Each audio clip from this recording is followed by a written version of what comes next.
Welcome to this special event. Today marks a very important day for our team of data science experts. After 6 years of concentrated effort, we're very proud to celebrate the release of Seldon Deploy 1.0. This product is a result of hard work by our team, our customers, and community. Despite the uncertainties and dangers over the last year, these people have pulled together to build something that's truly extraordinary. And we all remain dedicated to the same goal of making machine learning easier to deploy, manage, and understand. And we thank you all for helping us to achieve this milestone as we continue to meet the needs of organizations looking to shape the future faster by improving their MLOps capabilities. So what's the current state of play? Well, machine learning, as the name implies, is a learning process. Organizations are investing heavily in machine learning because of the significant advantages on offer. AI-powered businesses are growing 30% faster with 50% higher profit margins.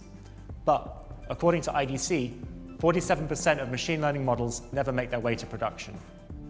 Companies need a more reliable method of turning machine learning models into profit. Otherwise, why invest? We see a few key reasons why the full potential of machine learning is not currently being reached. Many off-the-shelf platforms will not meet the strategic needs of your organization and will not have the flexibility you need for the future. Every business has their preferred tools and frameworks. Being forced into vendor-specific ecosystems locks organizations into a very specific way of doing things, limiting their options for the future. There are skills shortages, particularly for data scientists and deep tech experts who are in high demand. Building a world-class machine learning team is out of reach for most organizations, limiting what they can achieve. And we're seeing a new role emerge, the ML engineer, whose master skills across data science and DevOps, an extremely rare combination. In fact, LinkedIn has identified ML engineers as the most sought-after role in 2021. The data science and DevOps teams are often disconnected, which means it takes too long for organizations to move the models out of R&D and into production. The Deloitte Tech Trends report found that 40% of models took over a month to make it to production. Finally, despite the industry desires to implement responsible machine learning with reduced bias, there are huge technical challenges to overcome. This is not just a problem for data science teams, but for companies as a whole. It's not easy to understand the internals of machine learning models or explain their results, especially for non-technical stakeholders. Existing code tends to be research grade. Although good for testing, it tends to be too brittle to use in production environments. If we didn't have to trade off between risk-based governance and efficient machine learning deployment, we could all achieve so much more. So we started Seldon in 2014. It started out as an end-to-end machine learning platform covering the development, training, testing, and deployment of machine learning models. But there were simply too many variables involved in building a high-quality platform that met the bespoke needs of every organization. So we refocused on developing a toolkit that would accelerate the deployment of machine learning models, reducing the input required from DevOps teams. Since the very first releases of our earliest products, we've been leveraging cloud-native technologies, which have gone on to become a mainstream trend. These tools have gone on to revolutionize the management of large-scale applications and are perfectly suited to providing fully configurable building blocks that can be used to deploy, manage, and monitor machine learning models in production. We first released our open-source model-serving platform, Seldon Core, in 2018, which is now in use by many thousands of organizations with over 1 million models deployed and over 100 code contributors. Over the last 2 years, we've raised over £10 million of venture capital funding to expand our team of researchers and engineers. They understand the theoretical and technical challenges that you face and build a set of tools to overcome them. We're dedicated to customer success, working with early adopters to refine our offering and to integrate with leading platforms such as Kubeflow and Red Hat OpenShift. And with our early adopter customers, we've proven the benefits of Seldon Deploy. For example, we've reduced project life cycles from months to days or even hours once it's integrated into your workflow. An early adopter in the Fortune 100 reported cost savings of tens of millions of pounds on their ML projects, and that's not taking into consideration the enormous value that the models bring to the business. Seldon has proven productivity gains of 92% for organizations deploying machine learning models. So, what's in it for you? The Seldon suite delivers benefits in 3 key areas. freedom, efficiency, and responsible machine learning. Seldon increases the freedom and flexibility of your ML operations in two ways. First, to make sure you can take advantage of your preferred tools, Seldon is fully platform agnostic and framework independent. This gives you full control and avoids vendor lock-in. Second, Seldon allows you to overcome skills shortages. No need to build a complex deployment stack in-house. Seldon takes care of that for you. You're free to deploy and manage models without having to source expensive specialists. Seldon also solves many of your efficiency headaches. In the AI-enabled business, the more you can reduce time to deploy, the faster you can realize value from it. Seldon shortens the gap between R&D and production, so you can deploy models up to 85% faster. The model management and monitoring tools give developers a faster feedback loop, so they can see how their models are performing. They can use these insights to iterate and improve their models using advanced experimentation techniques such as multi-arm bandits. With Seldon Deploy, responsible ML is not just an industry buzzword, it's an invaluable set of tools. As organizations scale up to hundreds or even thousands of models in production, all it takes is for one model to start behaving in a way that's detrimental to the business to cause reputation damage, financial loss, or even problems with regulators. Seldon reduces those risks to help you to deploy machine learning responsibly. You gain greater control of model management and monitoring. Factor in auditability and version control, and you have a 360-degree view of every model in production. Rollback functionality is included to better manage underperforming models or algorithms that are not performing as expected. You can see inside the black box with alibi explainable AI algorithms to interpret and understand how models are performing and to support decision-making. Drift detection allows you to monitor model performance degradation over time. You can then use these insights to determine if the performance is within acceptable thresholds or if the model needs to be retrained. And finally, deeply integrated compliance capabilities allow you to keep models within risk parameters. This unique combination of tools provides everything your organization needs to manage the full life cycle of your machine learning models. In summary, Seldon Deploy solves your challenges around freedom, efficiency, and responsible machine learning. So now you've been introduced to Seldon Deploy 1.0, we'll move on to a panel of early adopters in the space to talk about the 2021 MLOps landscape. And after that, our CTO, Clive Cox, will be running through a more detailed demonstration so you can see exactly how your machine learning strategy can benefit.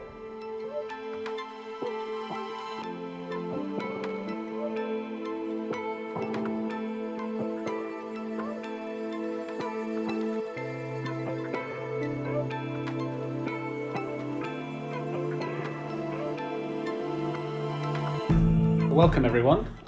My name's John Byers and I'm a partner at Osborne Clarke, and I'm going to be moderating this session on the amazing machine learning operations landscape, MLOps, and I'm joined today by Sophie Watson from Red Hat, Errol Koolmeister from H&M, and Adrian Rossall from AstraZeneca. And they're going to introduce themselves very briefly, and then we're going to have a bit of a conversation about how they're seeing developments in the machine learning operations landscape. So over to you, Sophie, please, if you just explain to the audience a little bit about yourself and how you're involved in MLOps. Thanks, John. Hi, I'm Sophie. I'm a data scientist at Red Hat, and over the past few years, I've really been focused on helping our customers put machine learning into production. We've been thinking about how we can get those machine learning workflows and workloads running on the hybrid cloud. That's fantastic. Thank you very much, Sophie. And I'll just hand over briefly to Errol to explain a little bit about what he's doing with MLOps at the moment in the retail space. Errol.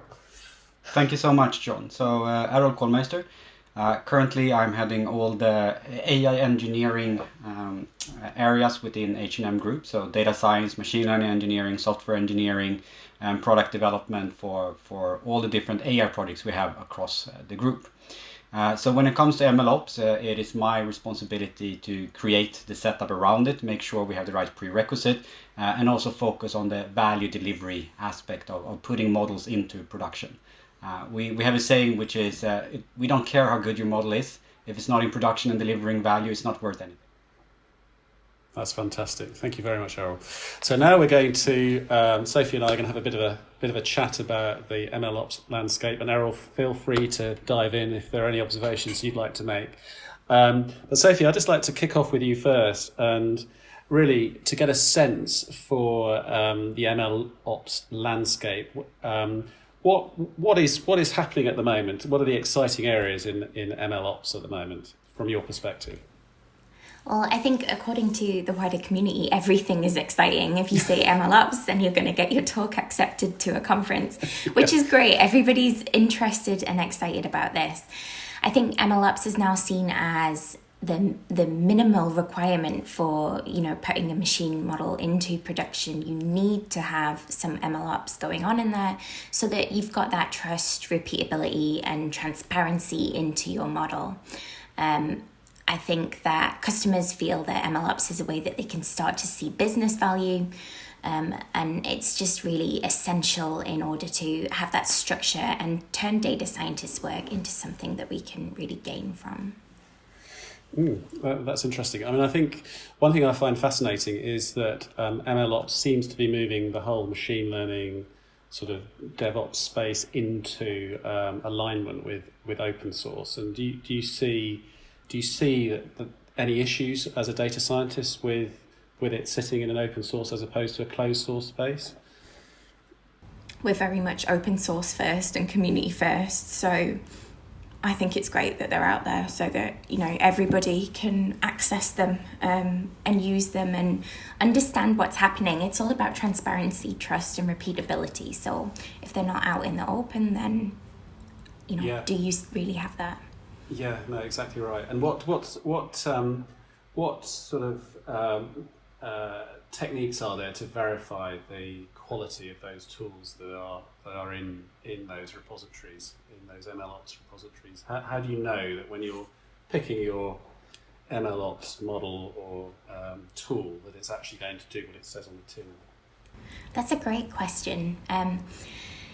In practice, I go by strength in numbers. If other people have used it in the open source community, you get this constant feedback, right? You know what other people have used, what other people have tried and tested, and what other people are doing. Also at Red Hat, we're in kind of the unique position where we get to talk to a lot of our customers and see what they're doing as well. So we we know that somebody else used this worked well for them, this is something that we might be able to reapply elsewhere. I'm interested to know how Errol decides what's in and what's out. Yeah, I mean, that's a really good question. Yeah. And it is a good question, and it's a hard question as well. What we do is primarily look on a conceptual perspective. We have so many different projects going on all the time, so it's very hard for us to say exactly what to use. So what we do is that we conceptualize quite a lot. We try to understand the process as well. So MLOps is all for me around process understanding. How do you develop a model, and how do you then take that in from model development into production? One of the first things I realized in model development is that these are very different processes. One is very compute intense, and the other one usually have SLAs associated with it. So if you understand that process, you also then start understanding what underlying tools and technologies do I need in order to make that happen. What we do know, or at least state or think that we know, is that the entire MLOps space isn't done yet. It is in constant development. So for us, it's important to have an architecture from a technical point of view, which is very modular. So it's possible for us to change the building blocks of the tools and technologies that we're using. Because today we might have one tool and technology which we think is leading the race and it's very good for our architecture, but we know that tomorrow in this space something else is going to come there. So what we want to do is not always create best or state of the art. We want to create an architecture which makes it possible for us to be flexible in our infrastructure and our tools and technologies. So for us, it's a build-buy strategy. Of course, we know that we, as a large enterprise, we can't always be cutting edge because we have a lot of requirements when it comes, for instance, to stability. So if there is clear SLAs, clear proof of concept, clear support from a larger community, either commercial or non-commercial, it is very hard for us to actually incorporate that into our product roadmap on how to actually go ahead with MLOps. That's why I'm always having a hard time listening to pitches where somebody says in emmaloves, I've sold it. I got the greatest product ever. I got all the pieces from development to deployment and to follow-up, because we're just not there yet. And that would then lock me into a product, which is very hard. I don't want that. I want the flexibility so that we constantly can improve the things that we're building.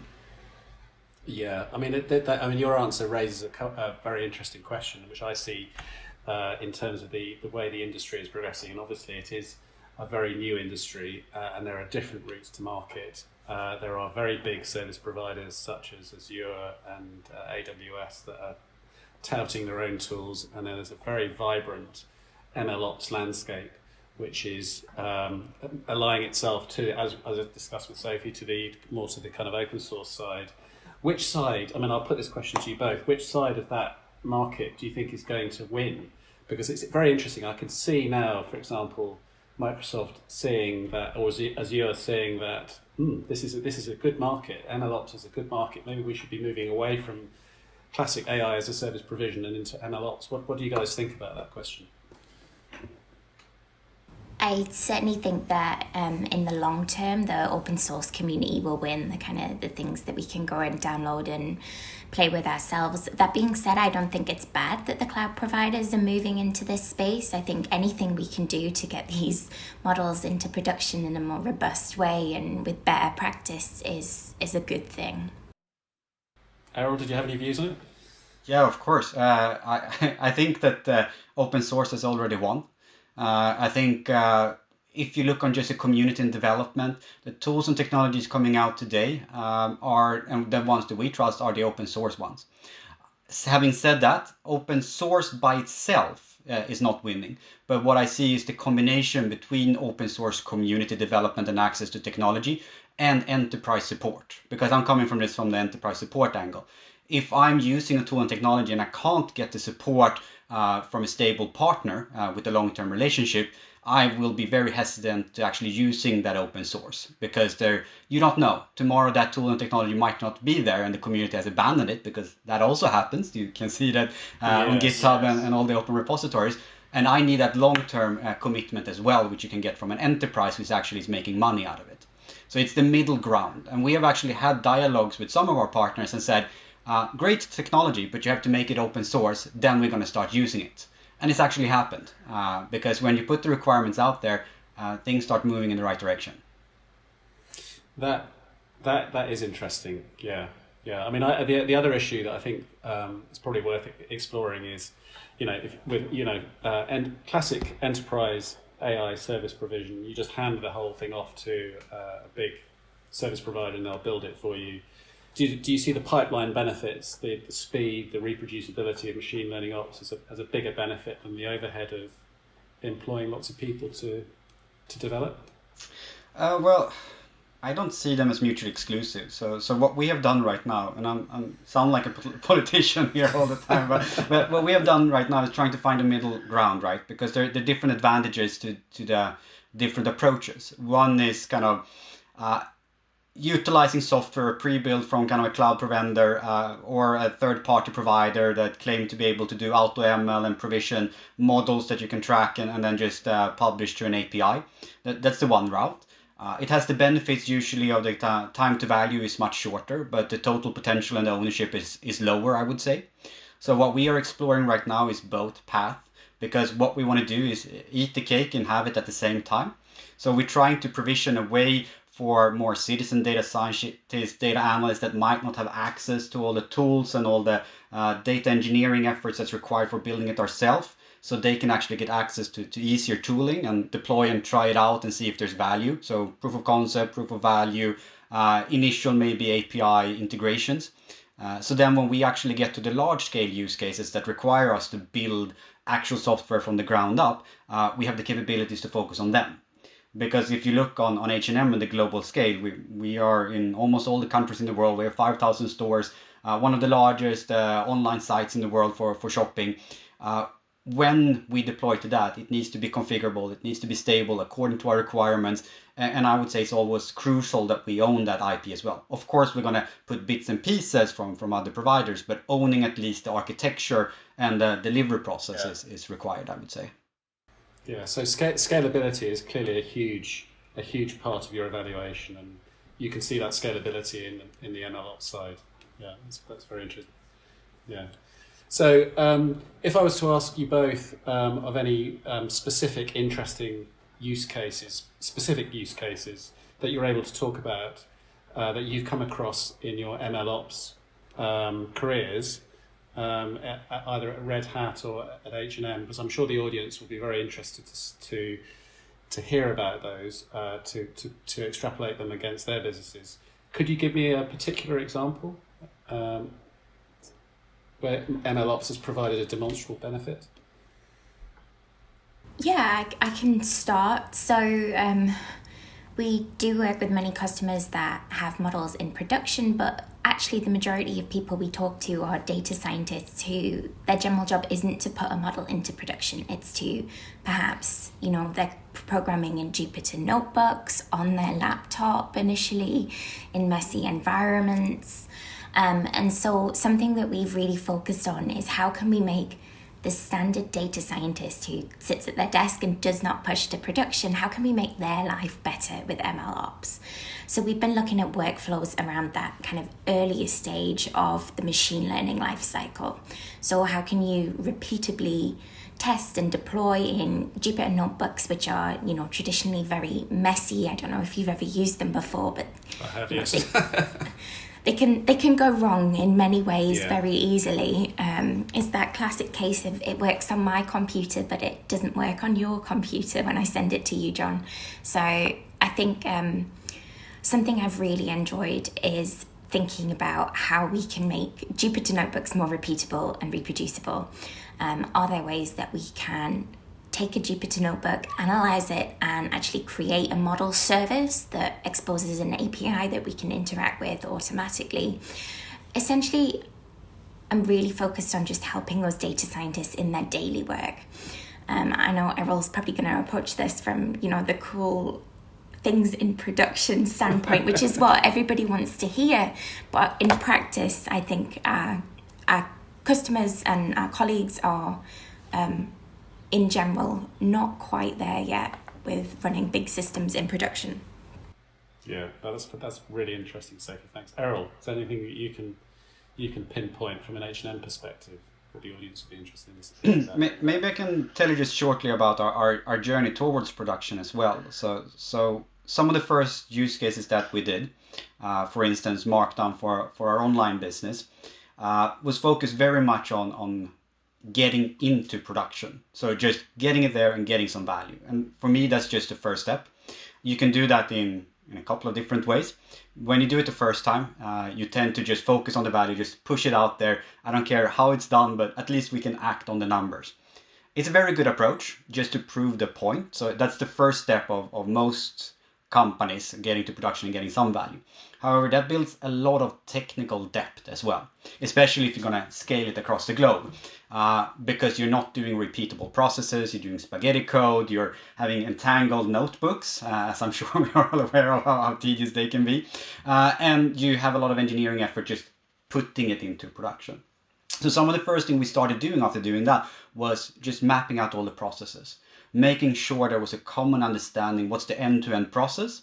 How can we make those notebooks more repeatable? How can we put them into virtual environment? How can we standardize the process? How can we put pipelining into all of these things? And when they're in production, how do we have a good control measurement and follow-up process of these things? And then how can we automatically retrain and have an iterable process? And that's step 2 as I see it. The third step is the next step on the maturity curve is you've done that for one use case, potentially 2. How do you create a repeatable process for all of your coming use cases as well? So how do you make sure that the first time you might do this at scale, it might take a year and a half? How do you make sure the next time you do it, you can leverage all the learnings from the past, all the reusability aspect, so you get it down to potentially less than a year, and the third time 6 months, and then you become better and better of understanding the process, and then you can get it down to a few weeks. And the only way of doing that is having proper machine learning ops, and it's a way of pinpointing the process, creating reusable aspects, making sure there are code libraries, everything can be reused and everything can be re-accessed, and everything is just smooth sailing. Infrastructure as a code. That's at least my vision of trying to do that. And I think we are on stage 2, entering stage 3 now at the H&M Group. Oh, that's really interesting. Thank you. Now, I'm going to ask a question which, given that we're on a Seldon panel, won't come as a surprise to you. It's really just to get your sense of where you think Seldon is in the kind of the MLOps universe, how well you think it's positioned. It'd be interesting to get a sense for how you're using Seldon product in your MLOps delivery. Of course, I'm a big fan of Seldon. I've been on the sidelines watching them for a long time now. Always try to find a good use case for it. Most of our initial use cases were batch oriented, so they worked quite hard in the beginning to find a good fit. Now that we move more towards online, it has a perfect fit with what we want to try to achieve. So when we're serving high-level SLAs towards H&M.com, we're now also experimenting with utilizing Seldon in that kind of deployment process. The way they utilize the process makes it very easy for us to develop the models and productionalize them, making sure our models are containerized well, the process is well defined, making sure we have proper A/B testing, multivariate testing, in all of those things. So Seldon is, I would say, it fits very well into that ecosystem, and I would say it's the best technology that we've come across so far to be able to live up to our high standards. Oh, fantastic. Sophie, did you have any views on it? Yeah, I mean, when we've been using Seldon, certainly for all kind of experimentation and internal use cases, then it works as you expect it to, which is very nice. That's, the minimum of what you expect from a product, but it doesn't happen that often that things do work as they expect, especially not in the MLOps area where everything's so new and evolving. So that's really nice. But something that my team has really been focusing on and making the most of is the Seldon alibi library. So this provides explainability and interpretability to those black box machine learning models. I think a lot of people want that insight into what is my model doing, how is it doing. And Seldon Alibi is just so simple to get those insights quickly and kind of for free, really. Yeah, no, I mean, that's a really interesting point. I mean, you expect me to be a little bit geeky about the law because I'm a lawyer in the AI space. And actually, explainability is a huge looming regulatory issue that is going to be coming down the pipe, particularly with the potential for a draft regulation on AI. The European Union's been talking about that for some time. So that's really interesting to hear. Yeah, and we still have, sorry, John. We still got many customers who are not able to move to using machine learning in production because of the regulations. So many people are still using business rules because of explainability purposes. So I think this is really a step in the right direction. Yeah, no, that's really, really interesting to hear, actually. And what you're saying reflects precisely my experience. We have clients that would love to pick up machine learning, but simply can't do it because they're so heavily regulated. And there's a requirement for reproducibility, explainability in their technology, and they can't figure it out with machine learning. So it's much easier just to use traditional technology. So that's great. And the other thing that I wanted to pick up with you both, and it comes through, I think, in kind of Errol's answers as well. Now, I find this quite interesting because I'm a service provision lawyer, so I like to see end-to-end service provision. I like to see end-to-end SLAs, and obviously, what's intriguing me about Errol's position is that you want the best of both worlds. You want to be able to pick and mix from the MLOps repositories, and you want supported SLAs on the tools that you select for your integrated solutions. How do you achieve end-to-end service provision and SLAs in what is essentially it is a bit of a fragmented landscape, isn't it? You've got to stitch different tools together. Yeah, I mean, it really exacerbates all the problems, doesn't it? You've got no complete solution. You've got some bits of kind of self-written, self-supported glue code gluing things together.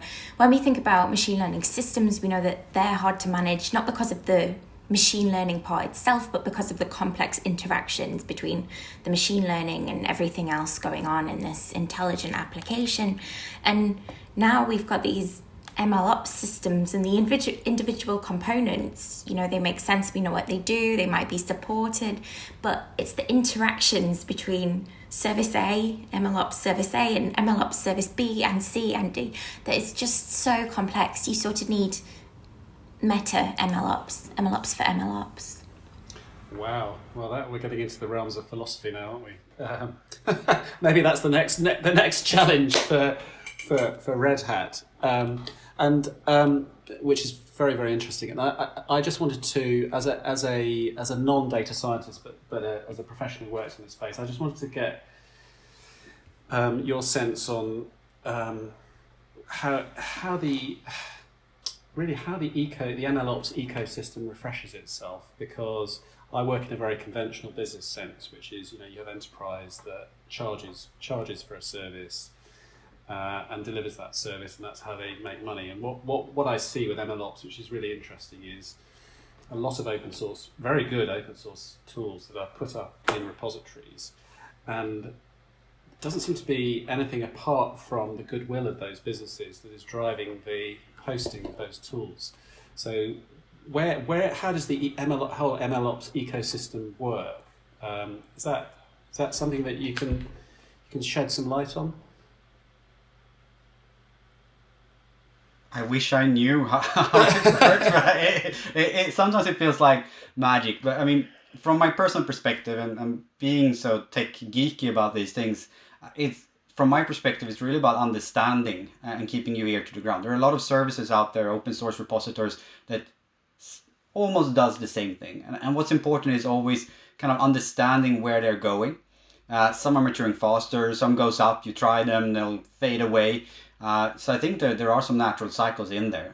And I really like the natural cycles of the technology landscape in general. I mean, MLOps is one of those. I think that goes for DevOps in general, DataOps as well. But it's still about finding the best tools for your problem at this stage. Yeah, it's a bit like a sort of machine learning evolutionary cycle, isn't it? It's the survival of the fittest. The best tools will survive. The tools that don't really work that well are just going to wither on the vine, aren't they? Yeah, it's a trial and error. Yeah, fantastic. And I think we're lucky that everybody realizes that if you're putting machine learning into production, or you're just doing machine learning, you need to do it with trust and transparency. And so everybody knows that they need MLOps, and that's not going to change. So although these individual products may kind of have their life cycle, I think we're never going to be in the situation where we certainly don't have a solution in this area because of the amount of force behind this movement at the moment. Sorry, Errol, were you about to say something? Yeah, I think what I always listen for is more thought leadership around these topics. I mean, one of the reasons I actually started watching Seldon was because I thought a few years back that Seldon provided a lot around thought leadership, still do. And you see a few players in the market that actually provide thought leadership and pushes the technology landscape in the right direction. It doesn't happen often, but from time to time you have these companies, you have these presentations that see not only for their own good of their company, but also for the greater good of the technology community. That's why it's always so nice to interact with these type of players on the market, listen to presentations and see where we're going. I have no idea where we're going right now, but once you're out in the market, listening in, you get an idea where we're going, and then you can start adopting it in your own business processes as well. So it's a constant evolution. Oh, that's really interesting. I mean, I think and that kind of leads into the next question I was going to ask you both, which is, for those of the members of the audience that are wondering about whether MLOps can bring demonstrable benefits, real benefits to their business, and are worrying about it, deciding which option to take, to take the plunge into machine learning, what can you say to convince them to go down the MLOps route? Well, I want to look at research. And the closest thing that you can extrapolate from, I would say, is the State of the Art of DevOps report from 2019, where they actually map out, by utilizing these tools and technologies, not specifically MLOps, but more CI/CD processes, you'll see 3 to 5 more business value. And it's faster time to market as well for all your product developments, and your team will become more efficient. So I usually use that as extrapolation to why you should go down that route. Creates consistency, creates faster time to market, more value in the end. Yeah, I think on top of that, we've seen over the last 10, 15, 20 years how DevOps practices have completely benefited the standard software development life cycles. They've just come so far in that time. And why not apply that to machine learning? We have the same concerns there and more. And we have, practitioners that are perhaps, data scientists aren't release engineers. There's certainly a gap in the skill set there. Or you've got yourself some fabulous unicorn data scientists that you should give a pay rise and never fire. So I think that, we need this tooling in order to gain those benefits. Yeah, I see it as it's really a path to maturity for the machine learning industry. If you take the equivalent of, say, ERP, enterprise resource planning, and CRM solutions, the likes of which used to be developed completely in-house and now are very much a commoditized marketplace. I see that's the way, from my non-data science perspective, that's the way I think the industry is moving. So I would agree with you both. It is heading towards maturity and self-selection, and MLOps is where it's at. We've just started this journey, and I think many of the companies are going through some of the revelations I myself personally have done the last few years.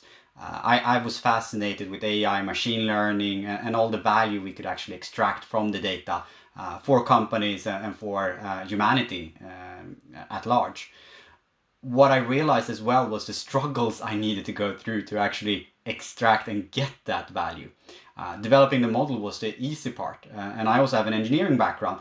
So I was so frustrated, and this was a few years back. So when we started to see the MLOps landscape appear, I was super happy for once, because I started seeing the benefits of actually utilizing these type of tools and technologies. But we're still early stages. There is, in my opinion, no end-to-end suite to solve all of these problems. I do believe we will see more and more solutions in the coming few years. But in order for us to reap the benefits already now, we need to start exploring. We need to listen to our engineers on how we put things into production.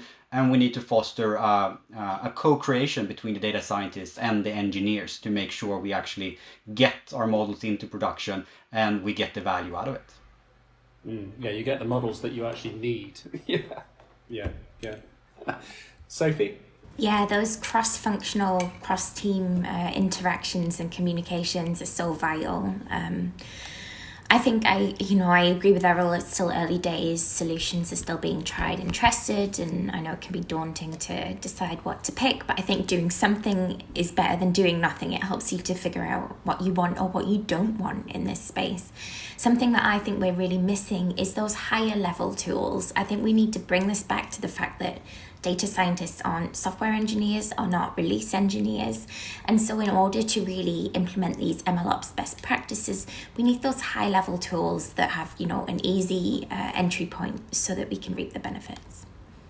Well, that's fantastic. And on that note, I wanted to thank you both very much indeed for what has been a very engaging conversation on MLOps. Thank you both. So I'm now joined by Adrian Rossall from AstraZeneca. Adrian, why don't you tell the audience a little bit about yourself before we start chatting about MLOps? Yeah, I'm Adrian Rossall. I lead the IT platform, which is called Augmented Drug Design in AstraZeneca, which is really a new IT platform enabling better use of data and artificial intelligence, machine learning techniques to really try and accelerate drug discovery. And my background really is from the chemistry domain and drug discovery and pharmaceuticals, going back pretty much back to university. So really, it's quite an exciting journey we're on, and quite an exciting thing within AstraZeneca that we're bringing all of these technologies together to look at how we can make drug discovery faster and getting drugs to patients quicker. And how specifically does MLOps enhance that drug discovery pipeline compared to standard technological techniques?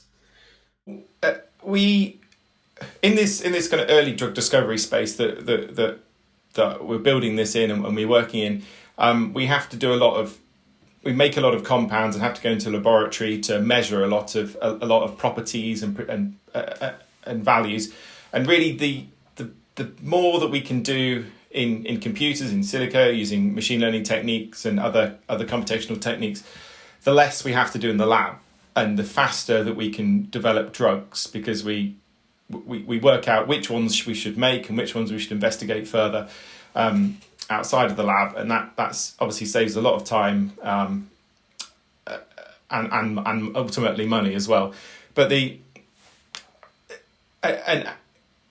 want to bring the drug discovery cycle in this space is like 24 months, and we want to strip 12 months off that by using predictive modeling better, and that's our aim by 2025, which is definitely quite a big mission, and MLOps is really enabling us to scale up that capability to use predictive data, and we have had a past system in this space before, but it had limitations on the types of models we could deploy.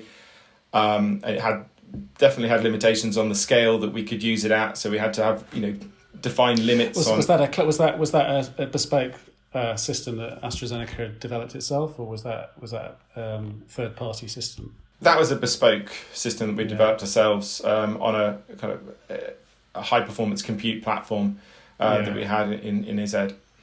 Yeah, and tell me, because obviously when you're faced with the sweet shop of a repository with loads of MLOps tools, how does AstraZeneca select, in quality terms, the right tools for the right job? How do you go about selecting the right MLOps tools? A lot of our modelling and predictions are obviously very, have to be scientifically aware and very kind of industry specific. So we had to find a solution that supported that kind of level of customization that some of the kind of package solutions didn't always have. So we really want the flexibility and ability to use a lot of the open source scalability and the cloud technologies in collaboration with MLOps tooling for deploying models faster and monitoring them and retraining them and giving putting those really good quality predictive endpoints into all of our scientific applications that scientists use. Yeah, I had an interesting discussion earlier with Errol, and we were talking about precisely this issue for H&M, obviously in a completely different industry, retail clothing industry. And I guess one of the issues that sprang to my mind, and I was quizzing Errol, and I'll ask you the same question so far as AstraZeneca is concerned, is how do you work to end-to-end SLAs, and if you do, how do you manage that? Because obviously when you're stitching together an MLOps solution, you're going to have a variety of different potentially open source tools that you're using. How do you get end-to-end accountability in terms of SLAs, or do you not worry about that?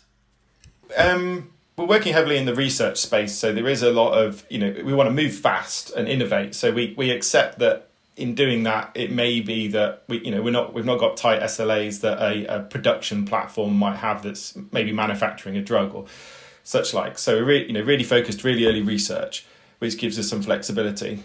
But also our IT platform approach that we're taking is we work directly with the business to develop these systems, and then we deliver the systems to them, and they consume them. So we've got that very much awareness of, when we're moving fast, they know it, and when we want to have a stable system, we focus more on that.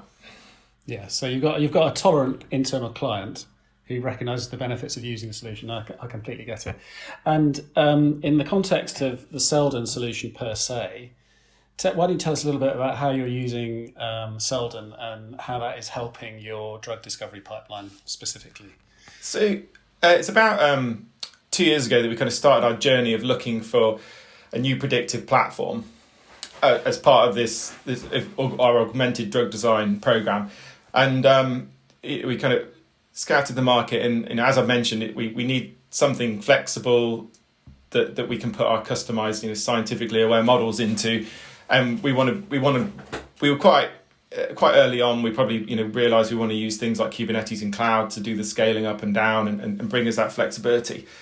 And from that, we looked across what the offerings were, and Seldon gave us a lot of that, basically leveraging a lot of the technologies that are out there and then giving us that bit that we can't find elsewhere. So that whole deploying models faster and managing them in Kubernetes for our modeling endpoints that we can then flexibly plug into our applications. So from that journey a couple of years ago, we now have Seldon fully deployed and have all of our predictive models in drug discovery AZ kind of loaded in there, and we're really at the point where we're connecting into more and more applications and getting those predictive endpoints used by in as many places and by as many scientists as we can. Good. So it's really helped to accelerate the whole pipeline activity. Yeah. And if you were to, and this is another question I put to the other two panelists, because obviously the whole machine learning AI market is nascent, it's growing rapidly, but it's bifurcating into what I would see two separate parts. So you've got the full managed service, artificial intelligence as a service, which is provided by the likes of Azure and AWS, and it's the full turnkey solution. And they're obviously plugging their closed source proprietary models and libraries. And then you've got the wonderful world of MLOps and the vibrancy of open source. Where do you think the market is heading? Just moving away from sort of drug discovery and just looking at top down at the whole kind of landscape for the machine learning market. Where do you think that's heading? Well, I think it's worth saying our kind of philosophy is really to pick the best and use the best systems we can in order to accelerate our processes. So we probably we do that within the scientific domain, and the tools that we use in that domain, and I think that extends into the the ML AI machine learning space, in that we won't necessarily exclusively use one system, but perhaps of those two options we might use a bit of one and a bit of the other, depending on how it works, and as well as deploying models well, we need to make sure that people can build them easily so we can get the best value out of those models. So really I think a bit more pick and mix style, we choose the right solution for the right problem, which is...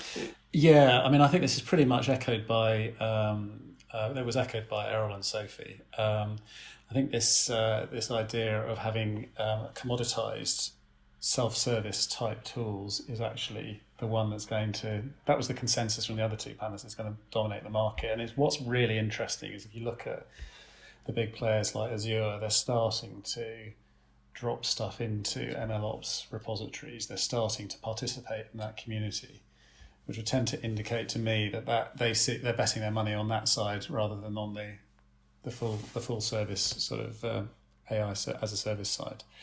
That's great. And one question I did ask the other panelists as well was if you were to pick on a specific example where AstraZeneca has been assisted by MLOps, obviously without going into your confidential research areas, is there something that you could highlight to the audience? Because obviously people like to grasp on real examples to drive their thinking. I think one of the ones that is fairly public, and one of the ones that we're working in collaboration with other people on is how we use predictions on how we should make molecules, so synthesis predictions, so that scientists don't have to work out how they might make a molecule. A deep learning machine learning model actually tells them, here's from past data, this is a suggestion of how you should do it. This is and with various scores that the scientists can use to decide whether to follow that technique. I think that's one of the examples where it really kind of adds value.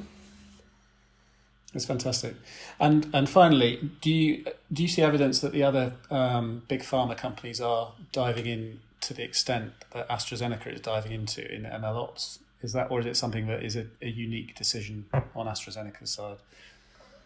No, I think the whole pharmaceutical industry is very much focused on how we can use our data better to develop drugs faster and get drugs to patients quicker. So I think we're definitely not alone, and there are collaborations that we're a part of with other companies on how we can collectively use our data better in the machine learning space. So it's definitely a big space for pharmaceuticals companies, I think. Yeah. So you're all in the race together. Well, I'm sure Seldon will be delighted to hear that. So, Adrian, I want to thank you very much for participating in this discussion. I'm sure the audience will find it fascinating. Thanks very much indeed. Thank you very much. And now over to our CTO, Clive Cox, who will give a detailed demonstration of what's on offer in Seldon Deploy 1.0. Hi, I'm Clive, I'm CTO of Seldon. I'm going to discuss some of the key technical aspects of the Seldon Deploy platform and how it helps to increase flexibility, save time, and reduce risk in your machine learning environment. We focus on Kubernetes as the core cloud-native technology to allow our customers to deploy their models either on-prem or in the cloud and scale to clusters of many thousands of compute nodes with shared GPUs and other resources. And we make that process as fast as possible. Seldon Deploy makes extensive use of a range of core cloud-native projects such as Prometheus, Elasticsearch, Knative, and Istio to provide a flexible, production-ready stack for deploying your machine learning models. Our technology teams have deep experience of the core research topics of model monitoring and explanations, as well as the core infrastructure challenges of scalable deployment architectures on Kubernetes. Deploying a machine learning model is more than just providing scalable model servers and APIs exposed for predictions. To have a true production-ready model, you need to add appropriate logging and data science monitoring to help understand your model is behaving and to contain risk. And now I'm going to go through some of the key components to serving models and discuss what is available in Seldon Deploy. The deployment wizard in Seldon Deploy takes you through the key choices for launching your model quickly. With Seldon Deploy, you can choose to launch your model in a native or serverless fashion onto a Kubernetes cluster. Seldon provides optimized servers for model artifacts which cover a range of common standards, including TensorFlow, scikit-learn, XGBoost, MLflow, along with Onyx, PyTorch, and TensorRT for use with NVIDIA Triton Inference Server. You can choose how your model will autoscale, with Kubernetes HPA management for native deployments with Seldon Core. Alternatively, choose min-max replica settings with your use with Knative via KF Serving to autoscale your deployments on demand. Seldon supports a broad range of technologies and standards to provide a flexible suite of tools that accelerate your deployments. Seldon Core also allows you to build up entire inference graphs made up of models and other components such as custom routing and ensembling. Using the wizard, you can add pre- and post-transformation elements to perform operations on the inputs before they reach your model and on the raw predictions after they were returned from your model. Another key component we provide is logging, so you can provide to push your request and response payloads to Elasticsearch. They can easily be queried from the deploy UI when the model is running. Finally, Seldon provides integration for GitOps, where every infrastructure action is stored in source control to allow full auditing and safe rollback, which will help decrease the risk of model updates. As part of the deployment process, you can attach documentation to be associated with this deployment. Once your model has been deployed, you can choose to query it and start load tests before your customers integrate via REST and gRPC APIs. As your data science team provide improved versions of the model, a key aspect is the ability to safely update your running model with a new version. Seldon provides various strategies for doing this, which include canaries and shadows. Canaries allow you to test a new challenger model with a small amount of traffic and slowly increase that traffic over time. You can de-risk the deployment process by ensuring that everything works as expected without affecting operations. In future versions of Deploy, we will introduce automation for this via progressive rollouts, allowing teams to create experiment strategies to move their challenger models more quickly for a series of tests before they are promoted as the new model. We also provide shadows, which allow 100% of the traffic to be sent to the new model, with only the response from the existing model returned to the client. This allows challenger models to be run with production traffic to allow metrics and checks to be run on the model. If the customer is using GitOps, then you can also have access to the full history of all updates and actions, and therefore rollback can be done to any previous version. This also offers an audit trail to show all actions that were done on this deployment over time. By using these techniques to update your model, Seldon Deploy allows you to increase the efficiency of putting machine learning models into production. Once your model is running, your team needs to monitor it closely to validate its operation. Seldon provides extensive functionalities for detailed monitoring. Our open source Alibi Detect library provides state-of-the-art monitoring capabilities for detecting outlier requests. Alibi Detect provides a range of techniques which focus on the different modalities of your model, including whether the input data is tabular, time series, images, or text, including special options for tabular data if you have categorical features. Saved outlier detectors can be added to your model infrastructure on demand and visualized in real time. A second key area of monitoring is drift detection. You need to know when to retrain your model as the input data distribution has changed or you're observing changes in the output predictions. Using a simple interface, you can add a range of drift detectors to your model as provided by our Alibi Detect library. Finally, if you have feedback on the correctness of the predictions of your model, these can be sent to Seldon Deploy to allow us data science metrics on accuracy and true false positive rates to be visualized in the UI. Added to this, we provide access to all the logs and core metrics of the containers running your model in the Kubernetes cluster. Monitoring is designed to be simple to implement and manage, reducing workloads for both data science and DevOps teams so they can focus on the other important tasks like building and deploying the next model. A key requirement to put complex machine learning models into production is to ensure models are launched in a responsible manner, where all stakeholders have an understanding of how those models are behaving for various input data types. Our Alibi product exposes a range of state-of-the-art explanation techniques, including anchors, counterfactuals, kernel and tree trap, accumulated local effects, and integrated gradients. These techniques can be applied as needed to provide insight into the running models. Finally, there are many other aspects of the deploy I have not detailed, including key enterprise features such as multi-tenant, multi-model usage, and integration into auth providers such as Keycloak and Dex. Furthermore, we provide both batch and streaming interfaces to your model so they can be queried as needed for different use cases. I hope I've given you a brief glimpse into Seldon Deploy and its capabilities, and I look forward to talking more with you and discussing how Seldon can help you achieve your goals with machine learning. Thank you for joining us at this launch of Seldon Deploy 1.0. We're incredibly proud of what we've built, and we can't wait to see what you will achieve with this technology. Visit this link to request a free trial of Seldon Deploy. Thank you, and stay safe.